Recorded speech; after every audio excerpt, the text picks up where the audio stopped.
Yurfa'ul fa'lul mudari'u bisubutin nun. Marfu' ang fa'lul mudari' sa pananatili ng nun. Ibig sabihin, kapag ang fa'lul mudari' ay marfu', ang kanyang alama, ang kanyang palatandaan ay subutun nun, ang pananatili ng nun. Idha kana minal af'alil khamsah, kapag ang pandiwa ay kabilang sa tinatawag na al-af'alul khamsa, ang palatandaan ng pagiging marfu' ng fa'lul mudari ay subutun nun, ang pananatili ng nun. Ang tinatawag sa pandiwa na kabilang sa al-af'alul khamsa ay akhiruhu aliful isnain. Ang dulo ng pandiwa ay aliful isnain, alif na tumutukoy sa dalawa, aw wawul jama'ati,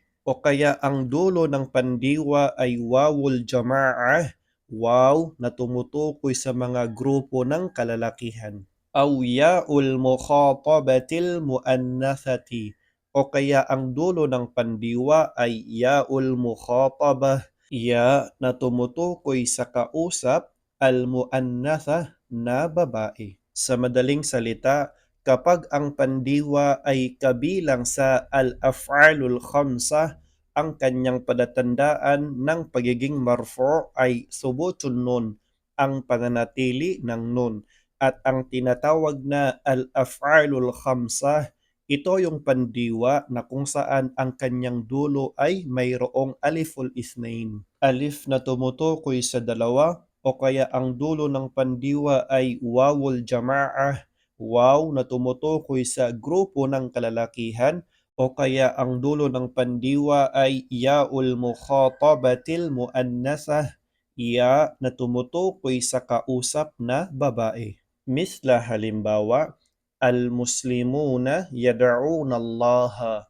Ang mga Muslim ay nananalangin sila kay Allah. Ang pag-i'rab sa yad'una, fa'lun mudari'un marfu'un litajarrudihi minan nasibi wal jazimi wa alamatu raf'ihi subutun nun li'annahu minal af'alil khamsah.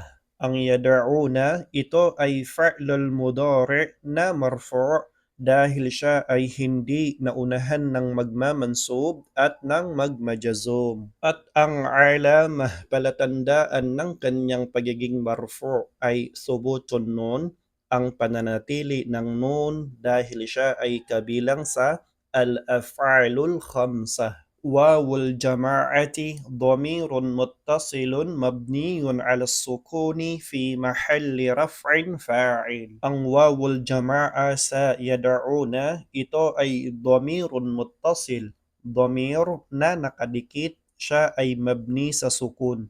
Ang kanyang kinalalagyan ay marfu' dahil siya ang fa'il, siya ang gumawa. Wallahu a'lam.